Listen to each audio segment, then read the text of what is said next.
That's the next order. So, Gana? Hello. Good morning, fellas. My name is Gana Kukkala, and I'm a Georgia voter from Fulton County up in Sandy Springs, Georgia. I'm an organizer with March for Our Lives and Students for Burning at Georgia State. As a student activist, I fight for a lot of issues that I'm passionate about, such as climate change and feminism. But I would not be able to make the change that's needed to be made if I can't properly use my right to vote. Ballot secrecy is our constitutional right, and I am outraged that the Secretary of State has inappropriately certified a ballot marking device that does not comply with the law.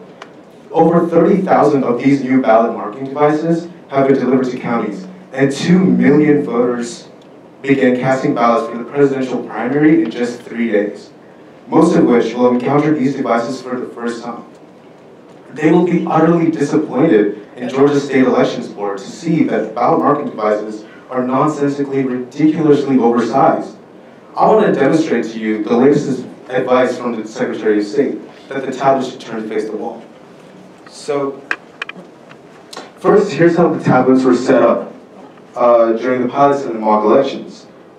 Facing the center of the room with a privacy screen coming back to the sides.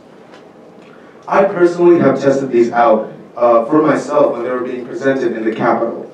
Do you see how easy it is to read the screen? No.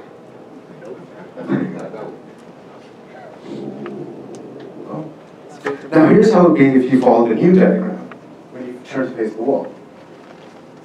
Yes, it's true that the choice of voter marks is relatively more discreet, but it's also true that the device is completely shielded from the view of poll officers and poll watchers, which ends up breaking another law.